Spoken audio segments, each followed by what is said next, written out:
ప్రతి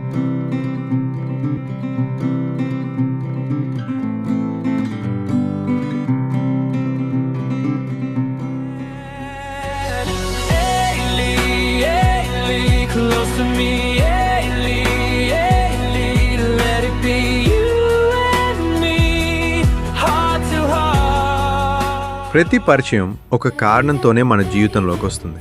కొన్ని పరిచయాలు జ్ఞాపకాలుగా మిగిలిపోతాయి, కొన్ని పరిచయాలు ఆ జ్ఞాపకాలతో మళ్ళీ నవ్వడం నేర్పిస్తాయి.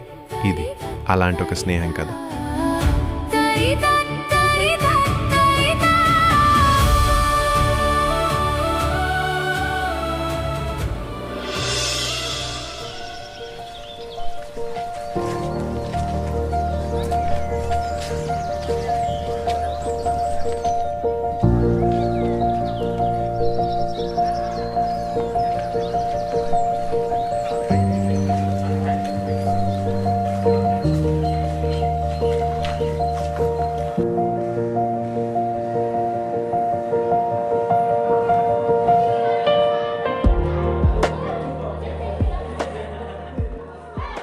సిరి, నాకు ఎప్పటి నుంచో ఒక డౌట్ ఉంది, అడగనా? ఏంటి అడుగు. అంటే ఇంతమంది ఫ్రెండ్స్ ఉండగా నన్ను ఎందుకు బెస్ట్ ఫ్రెండ్గా సెలెక్ట్ చేసుకున్నావు?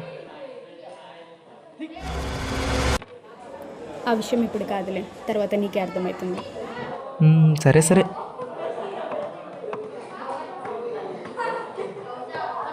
సార్ వస్తున్నాడు, క్లాస్కి వెళ్దాం రండి. గుడ్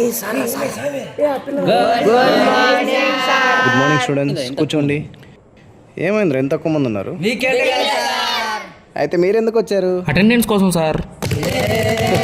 మీరు మారవా, కూర్చోరా కూర్చో. సరే, ఈరోజు ట్రిగ్నోమెట్రీ టాపిక్ చెప్పుకుందాం. ఏమైందిరా? ఓ సరే, ఏదైనా గేమ్ ఆడదామా?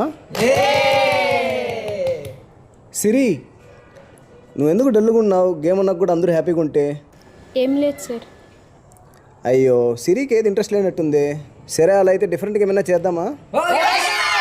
సరే, అయితే నేను ఒక సాంగ్ రాశాను, వింటారా? Item song sir? అబ్బా, నీకు ఎప్పుడు అదే, కూర్చో. అసలు సాంగ్ దేని గురించి సార్? సరే చెప్తా, కూర్చో. సరే, అందరూ ఇమాజినేషన్ చేయండి. మీ లైఫ్లో ఒక బెస్ట్ ఫ్రెండ్ ఉంటాడు. ఒకరోజు ఆ బెస్ట్ ఫ్రెండ్ మిమ్మల్ని వదిలేసి వెళ్ళిపోయాడు. ఇప్పుడు ఆ బెస్ట్ ఫ్రెండ్ ప్లేస్ని ఎవరు ఫుల్ఫిల్ చేస్తారు? ఆలోచించండి. అందరూ ఒకసారి సాంగ్ వినండి.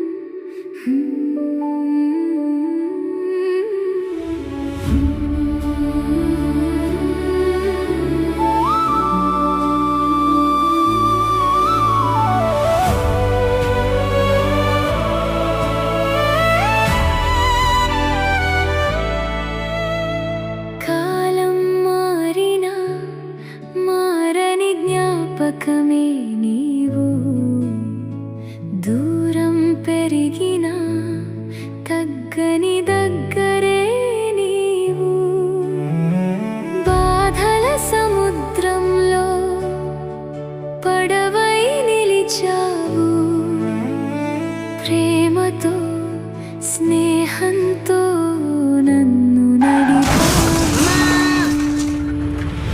ప్రేమలో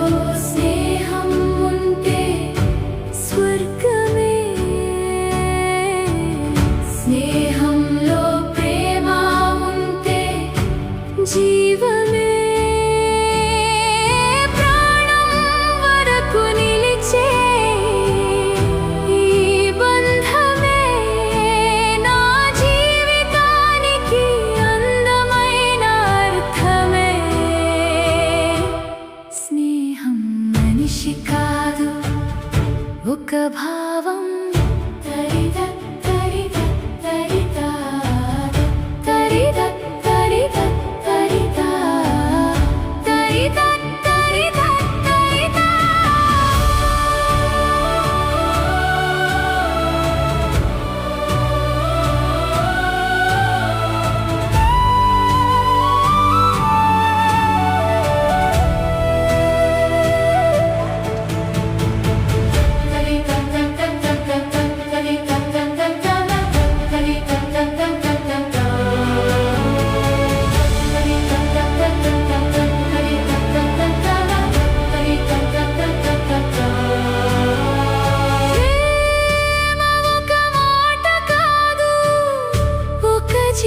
సాంగ్ ఎలా అనిపించింది? మీ లైఫ్లో మిమ్మల్ని అర్థం చేసుకునే ఒక ఫ్రెండ్ ఉన్నాడా? స్నేహం మనిషి కాదు ఒక భావం ఆ ఒక్క చూపే చాలు నా ప్రశ్నకు సమాధానం దొరికింది. నేను తన గతంలో ఉన్న ఎవరి స్థానాన్నో రీప్లేస్ చేయడానికి రాలేదు, తను కోల్పోయిన నవ్వును మళ్ళీ తిరిగి తీసుకురావడానికి వచ్చానని.